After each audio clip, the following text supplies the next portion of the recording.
Hey everybody, it's Anna. Time for a new tarot story this week. We start this week with the Tuesday card, and for that we have the Two of Swords.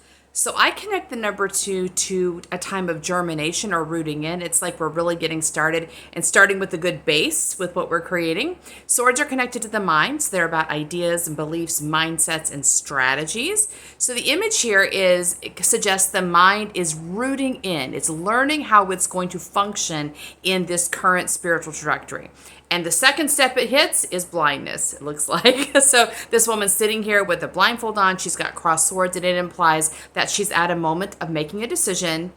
And the question is, how is she going to make the decision? This is where the mind realizes it doesn't have all the information it needs to be the leader in making decisions. Because the mind is just going to choose the path, the mind's going to project forward what might happen.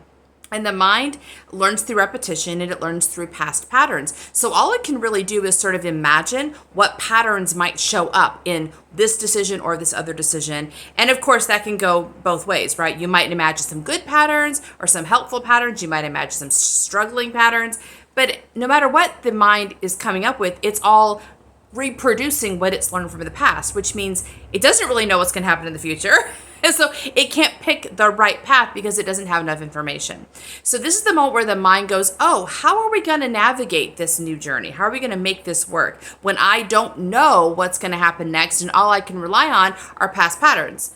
Well, the good news is we've got this ocean behind this lady, and the water and the ocean connect in the tarot to intuition, which tells us we've got backing us this huge reservoir of wisdom and genius and brilliance that's accessible to the mind. So the way the mind solves the problem of how do we navigate is by reminding itself that it's not by itself. We're not making decisions based on what we've imagined happened, what happened in the past and what we imagine might happen in the future. We actually have access to the spiritual wisdom of the universe, and that's the ocean. So the mind can work in partnership with intuition to follow through. That means these decisions are not being made primarily from a logical or linear decision.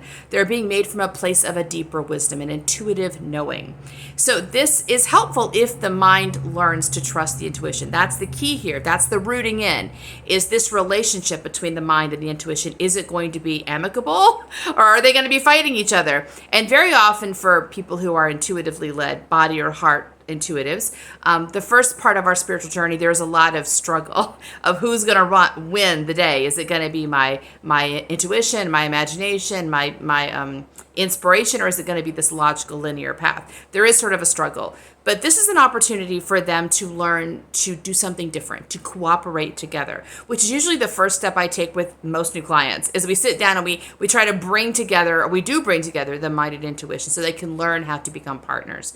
This is the opportunity of the Two of Swords. So look and see what the patterns are in the past between your intuition and your mind, and see if you can start bringing them together in more of an intentional dialogue. The mind will feel better, actually. It will feel more equipped and more competent when it learns it's not by itself using logic and projection to make decisions, that there really is this very benevolent, loving energy available to it that can lead it into very surprising and diverse and amazing adventures that are nothing like the past, actually. It's something completely new. That's our card for today. See you tomorrow for our next one. Bye.